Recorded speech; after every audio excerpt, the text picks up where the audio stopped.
There's a change happening in the way we live, the way we work, the way we spend our money and make our decisions. We are evolving to be more conscious in our actions in a way that serves the world and makes it a better place. Welcome to the Ethical Evolution. The Ethical Evolution podcast is brought to you by Ethical Change Agency. I'm Bindi, I'm the founder, and my mission is to help ethical entrepreneurs and holistic healers to find their voice through spiritual coaching and podcasting. I'm honoured to bring you the stories of those who create change through healing, kindness, innovation, purpose, and spirit. Understanding that to create collective change, we need to be the change. It all begins with us.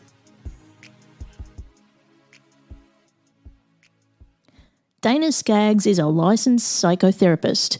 She has been in private practice for 15 years, specialising in anxiety and adjustment issues along with trauma work. She's also known as the Queen of Boundaries, so it seems fitting for her to join Queen Bee to explore boundaries, what they are, and why they're so important. Welcome, Dana, to the Ethical Evolution. Thank you. I'm so excited to be here. Yes, I've been very excited to catch up with you. Now, you're joining us from Tennessee in the States. Yes. For people who haven't heard about you, can you go ahead and tell us who you are and what you do? Sure. I am a psychotherapist. I've been a psychotherapist for about 15 years or so. Then I started my podcast called Phoenix and Flame.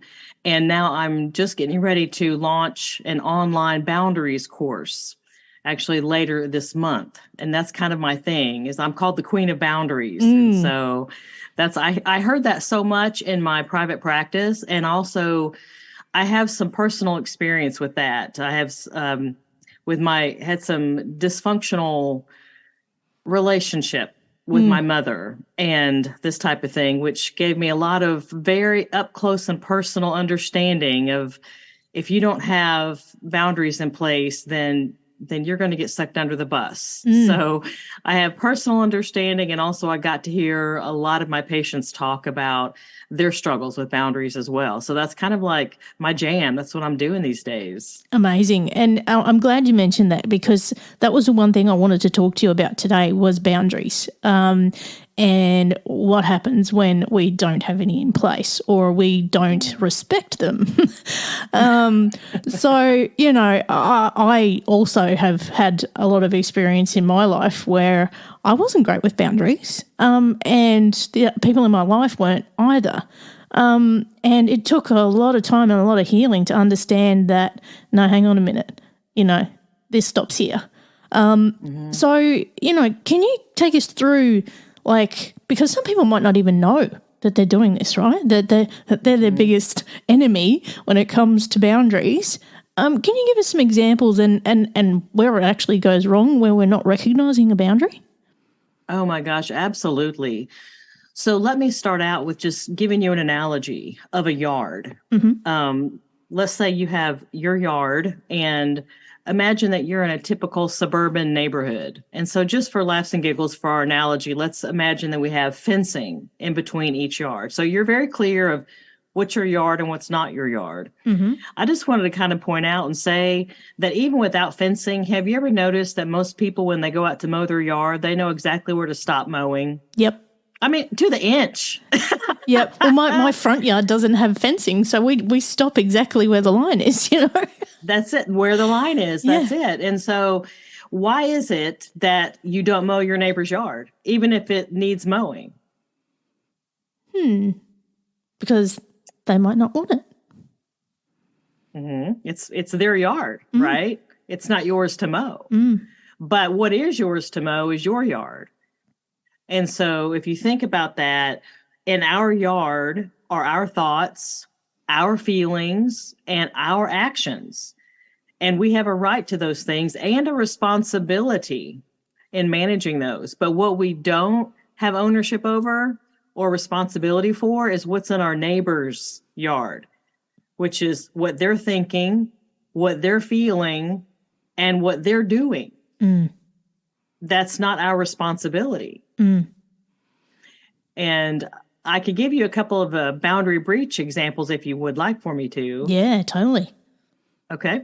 So let's imagine, again, using the analogy that you're on a front porch, your front porch, and you look over and you have a neighbor and she's come out of her house and both of you all are kind of admiring the morning. Now, let's say that you're really admiring your yard because you spent months researching soil and the type of sun you get and what kind of flowers are going to grow in your yard and what kind of mulch you want and all kinds of things. And you spent so much time.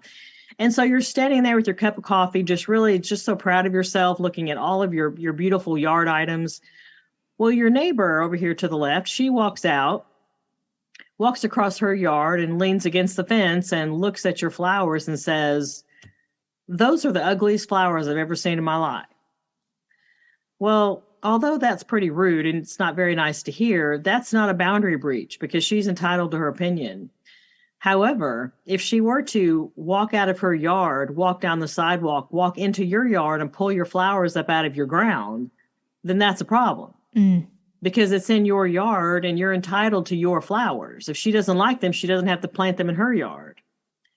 So if you think about that in terms of your thoughts and your feelings, and you can even think about it even on a political terrain, everyone has a right to their own feelings and their own opinions on things. And you could disagree with someone, you could disagree vociferously with someone, but they still have a right to their opinion and you have a right to yours.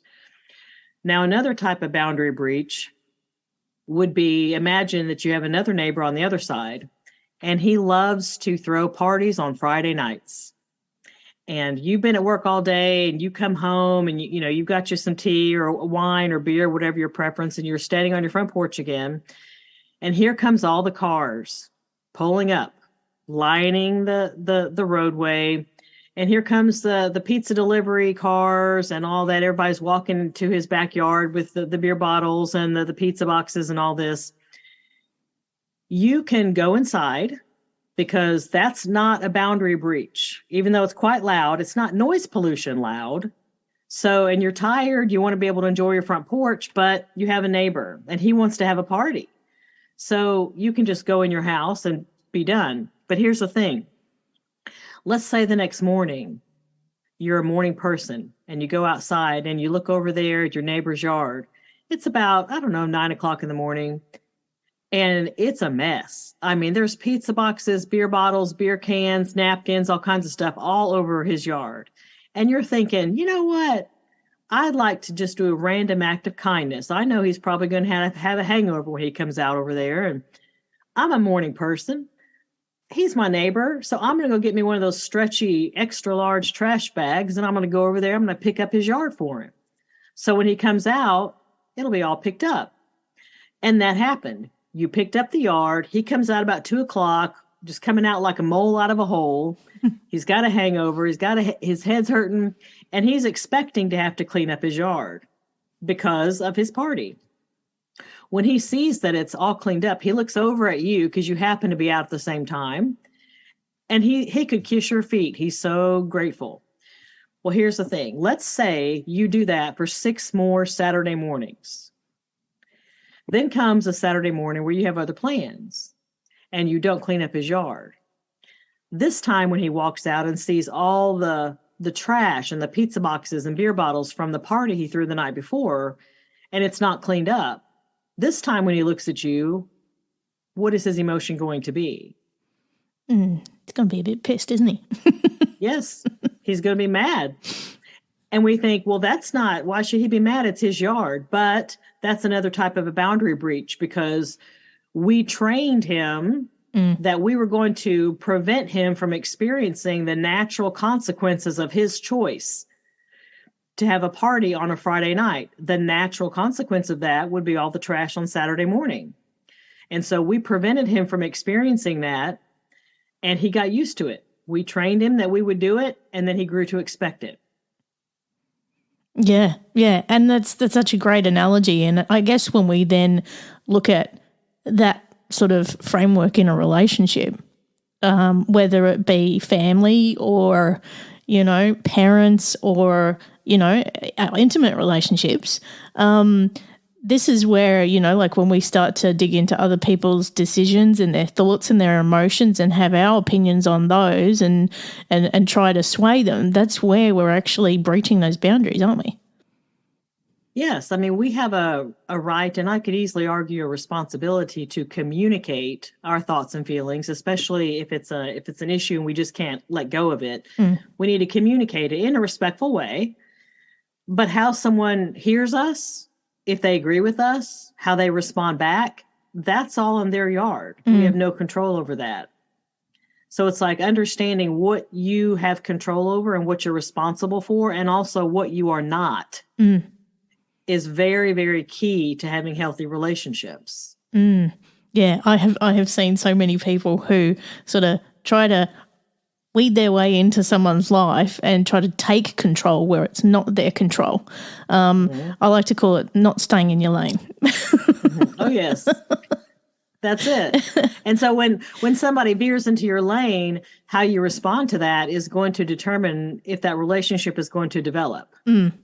If you allow someone to veer into your lane and they keep doing it and they keep doing it and they keep doing it and you allow it, then you're participating, you're enabling that to happen.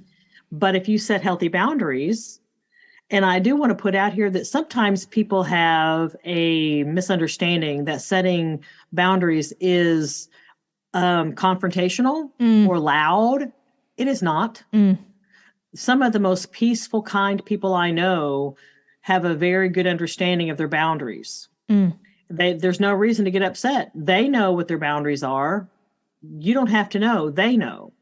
And so if someone is veering into your lane and you politely say, this is not okay, that's your lane over there. This is my lane. It's not okay for you to veer into my lane.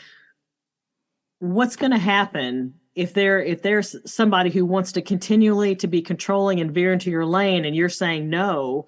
What's going to happen to that relationship? They're not going to love it as much anymore, are they?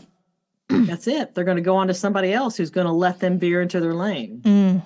And, it's interesting. I was just thinking as you're talking then, Dana, that like we're not taught this when we're growing up, are we? Like as kids, we're not taught about boundaries in relationships.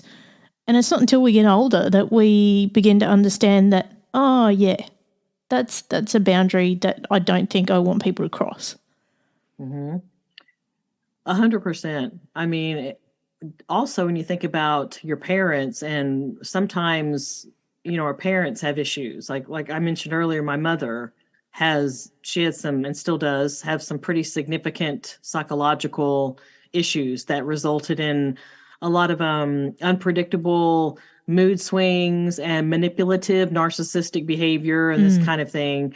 And so I grew up feeling, number one, that if she was upset, it was my fault.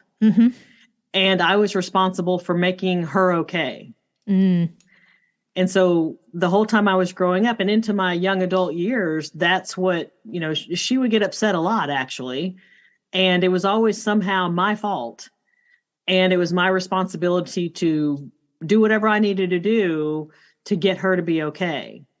And so we come out of our childhood years and then we have to kind of, as adults, realize, okay, is this a narrative I want to continue to play out in my life? Or is it something that I want to question and possibly challenge and then maybe develop something healthier? Yeah, and I can relate to that as well. I've had a challenging relationship with my mum too at times. It has improved greatly with time.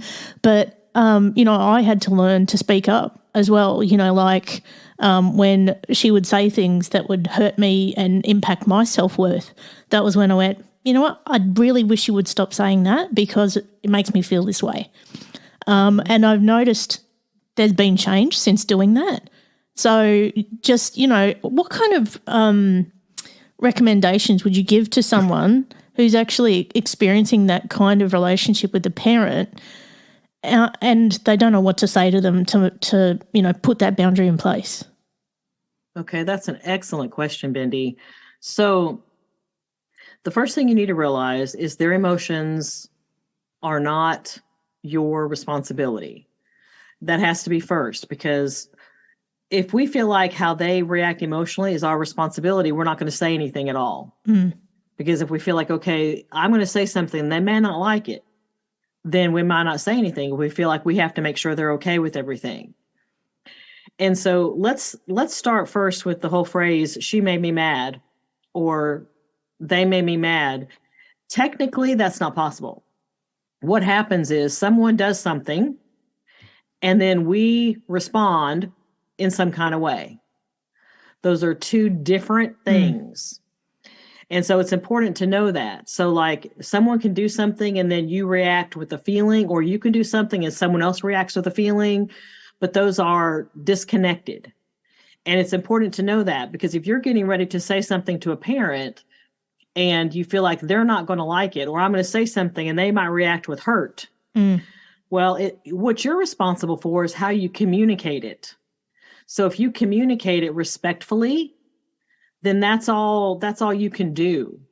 What you cannot control is how they hear you, how they process what you said, and how they respond back to you. None of that you have any control over. But it's also important to know that nobody can read your mind. So if there's something, I call it a boomerang issue, actually. So if there's an issue that we have with someone and we try to like fling it out because we don't want to address it, we don't want to think about it, we'd rather just avoid it, ignore it, just let it go. And we're trying as hard as we can to just let it go and make it be a non-issue. But somehow it keeps boomeranging back in the form of intrusive thoughts. And we keep trying to fling it away and it keeps boomeranging back. If we have a boomerang issue, that means that we are responsible for picking that issue up, walking across our yard and engaging in initiating conversation with that person, because they can't read our mind. So if they're doing something that we are responding with hurt, that's making us feel hurt, they don't know that. We have to tell them that. Now, if it's a healthy relationship, like you're describing, you had some things with your mom where you shared with her some things that were hurtful to you. And when you shared those with her, she changed her behavior. That's wonderful. Sometimes that doesn't always happen. Sometimes we can share that information and the person just continues to do what they're going to do. Your sharing of that information doesn't change them at all. But your example was a much healthier example. Yeah, it's not always like that. That's one in particular. But yeah, I know there's some people who just don't have the courage to even have those conversations. Like my sister's one of those. With a parent, to say, look, you don't understand what you say and how it hurts, and she doesn't have the strength to actually challenge her and go, you know what, this is where the fence is, and I see her just end up in really stressful situations because she doesn't have the courage to confront her. What is she scared of, do you think? Because you say she doesn't have the courage. She actually does, but the fear is bigger. So what is she scared of? What does she think is going to happen if she says something? So she is a huge people pleaser. So I think that, in that case, she would think that she wouldn't love her anymore, or that, she'd cause a confrontation that would be really uncomfortable. So, and it wouldn't be pleasing her because, that's her number one goal. Well, being a people pleaser is, you can't be a people pleaser and have healthy boundaries. That's it. And really, if you think about it, someone else's pleasing, their pleasure in something or not is not ours to manage. How they respond to something, if they get upset about something, that's not ours. What is ours is to be able to communicate it in a respectful way. Now, setting boundaries is not really for the faint of heart. You have to say your words. But when you recognize what you are responsible for and what you are not, and you let go of how someone hears you and how they process, because think of it this way. You're talking to people who have been through all kinds of stuff in their history that you had nothing to do with. I think of the 3 C's that come into play. Like, we did not cause whatever issue, whatever narrative is going on with that person. We didn't cause it. We can't control it. And we can't cure it. those things do not belong to us. So if we're being nice, if we're saying something to someone, it's like, I wanted to share with you that when this topic comes up, it really makes me very uncomfortable, and I would just really like not to talk about this anymore or whatever. Let me say, first of all, excuse me, that we can't dictate what someone else is going to do. We can communicate how we feel about something, and then they can choose to either listen and change their behavior, or they're going to continue doing it anyway. What we do have control over is how we're going to respond. So hypothetically, let's say we share with someone, when you bring up this particular topic, it makes me extremely uncomfortable. I don't like it at all. And I don't want to be around it. So I would prefer that you not bring it up. But if you choose to bring it up, I'm just going to walk away. Just so you know. So, because that's what we have control over. Lots of times setting boundaries is sort of like an if, then. If you fill in the blank, then I fill in the blank. So if you choose to bring this up, then I am going to either end the conversation, or I'm going to walk away, or whatever the case may be. Because that's what we have control over, is what we're going to do. And, again, something that just came to me in that discussion there, Dana, is what's your thoughts around someone's self-worth and their ability to set boundaries? Oh, that's big. If someone has good, solid self-worth, okay, notice the word self, then it's almost like if you imagine an offensive lineman on a football team. He's on the front and his legs are wide, and you're not going to knock him over very easily because he's got a wide stance, versus someone that is standing up on their tiptoes on one foot. They're very easily pushed over. So if someone does not have very good self-worth, that means they're trying to gain their worth from people around them. And that puts them in a very precarious situation, because it is not other people's responsibility. Now, I'm talking about adults. When we're kids, we are dependent upon whoever our parents are to try to, teach us that we're worth something and that kind of stuff. But regardless of whatever childhood you had, because I have a lot of patients who had terrible childhoods. But the thing is, once you get to be an adult, you are responsible. So if you feel like you're carrying around a narrative from your childhood that's really undermining your self-worth, then you can get into therapy and you can challenge and you can address those issues and create your own sense of what you think is your self-worth, and understanding that basically you're a fallible human who has been raised by fallible humans who were also raised by fallible humans. And so you can get into therapy and kind of shake loose some of those dysfunctional narratives. But if your sense of self-worth is shaky, then you're not going to have good boundaries, because you're going to be running around trying to perform, please, and perfect, be perfect for everybody, please everybody, doing the tap dance, performing for everybody to get them to tell you that you're worth something. Versus you knowing what you're worth. You're too dependent on others to give that to you. And that's a very, like I said, a precarious place to be. It's all connected, isn't it? Yep. And one thing I do want to say, that whilst we're talking about, family members and things like that, they did the best job they knew how to do. So we're not saying that they were bad parents or anything like that. It's just they did the best that they knew how to do based on what they were equipped with. And I think sometimes we forget that, because of the patterns that have been created and the triggers that are there. So that's just one thing I did want to say. It doesn't mean they're bad parents. No, absolutely. But I do want to state, because we're all fallible, we all have mistakes. And for those of us out there that are parents ourselves, we understand that it's a hard job, and you just try your best and you make mistakes and you move along. But there's a difference between forgiving a parent for something they did when you were growing up versus a parent that insists on continuing to behave in a dysfunctional way with you moving forward. That's different. Yeah. Because if you think about it, forgiveness, that implies the past. And along with forgiveness implies someone acknowledging what they did and being willing to turn away from it, saying, okay, I'm not going to do that anymore. And then there can be forgiveness, and forgiveness is amazing and wonderful. But if someone is like, for whatever reason, they're going to continue to do it, whether it's a conscious choice or whether it's a subconscious narrative that's playing out, but either way, their behavior repeatedly tells you that this is the way they're going to interact with you. Yeah, some people can't break. Choose. Yeah, some people just can't break those patterns, and that's where you got to go to a whole new boundary. Yeah. Now, Dana, as you mentioned, you've also got a podcast. Tell us about that. My podcast is called Phoenix and Flame.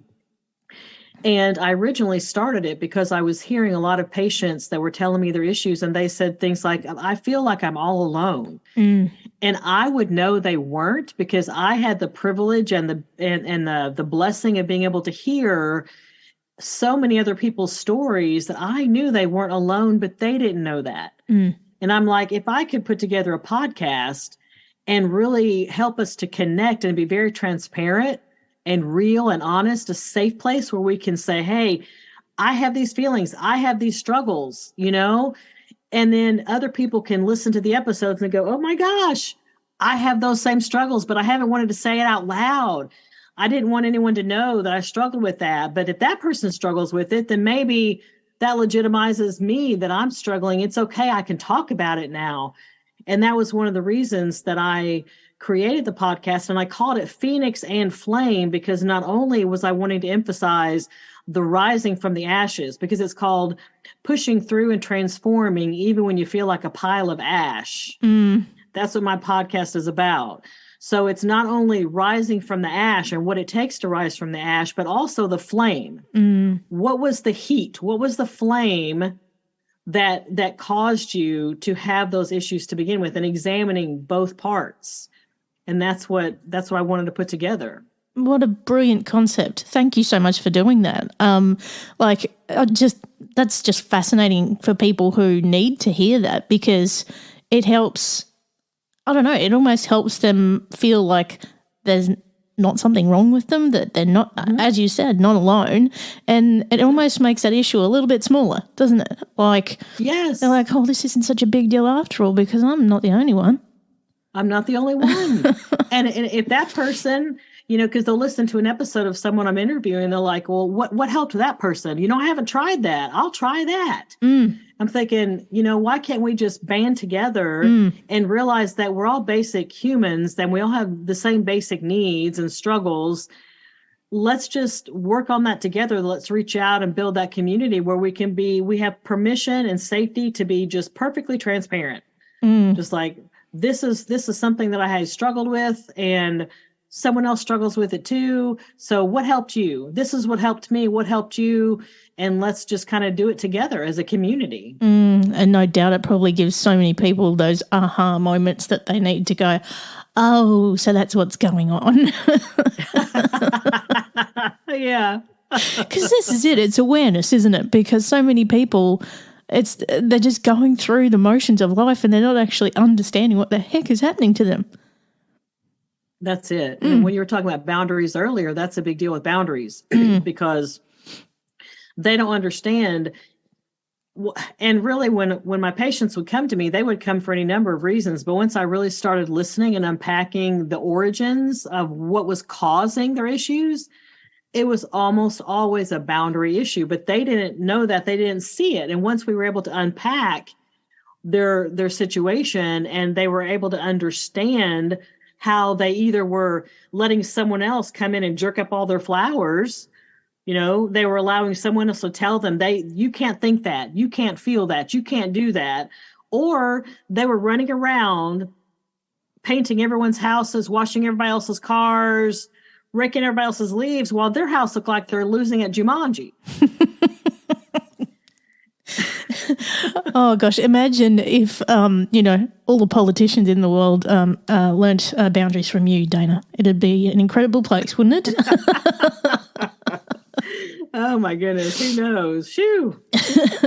Now, look, I reckon we could talk all day on boundaries, but if people want to find out more and get in touch with you, Dana, where can they go?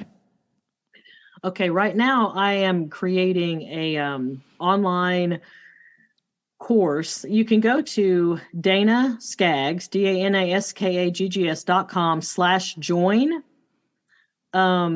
That has just pages after page about myself and information about the course. I'm in the process of adjusting. I have phoenixandflame.com, which is my podcast, but I'm kind of going through an evolution process with everything. And so the best place right now would be just going to danaskaggs.com/join. Perfect. Awesome. I got the last big question for you, Dana. You ready? Okay, I'm ready. What's the change you'd like to see in the world, and how can we bring it to life? That's a good one. I would like for people to see other people as people and not from subsets, like to look them in the eye, whether those eyes happen to be in the body of someone who is white or black or purple or green, whether those eyes are in the body of someone who identifies as female or male or neither, whether those eyes happen to be in the body of someone who has, this attachment or that attachment. Look, I would love it if people could look others in the eye and get to know them from who they are inside instead of making all kinds of judgments based on what they see on the outside. Oh, imagine what that would be like. That would be amazing. Oh, what a world that would be. That's mind-blowing if we could reach that. Well, to learn their stories. Absolutely. Because we're all... Look them in the eye, learn their story. We're all one, aren't we? Really? Mm-hmm. And if we learnt that and practiced that, wow, we would solve world peace.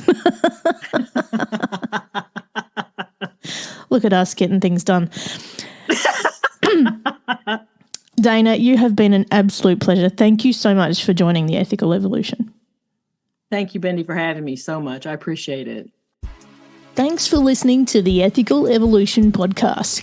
If you're ready to be the change and would love to work with me on finding your voice through spiritual coaching or creating your own podcast with impact, visit ethicalchangeagency.com.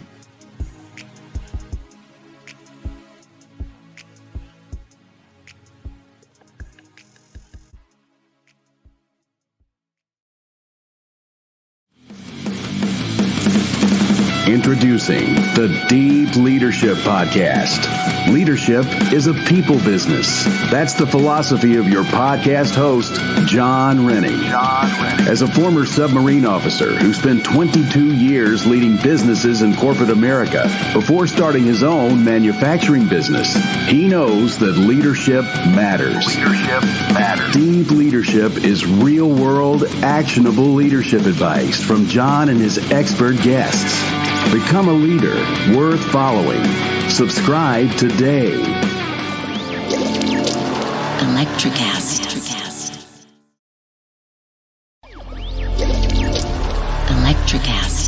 Welcome to Get Real with Dr. Renee. With her extensive experience as a double CEO, therapist, and renowned treatment specialist, Dr. Calvert's approach to recovery and emotional freedom is unique and diverse. Dr. Calvert's innovative and unfiltered perspective sheds light on the importance of being human and encourages guests and listeners to get real. Joined by Bindi Hyde, producer, coach, and founder of Ethical Change Agency, on a mission to spread collective change, understanding that it starts with us. It's time to get real. Electricast.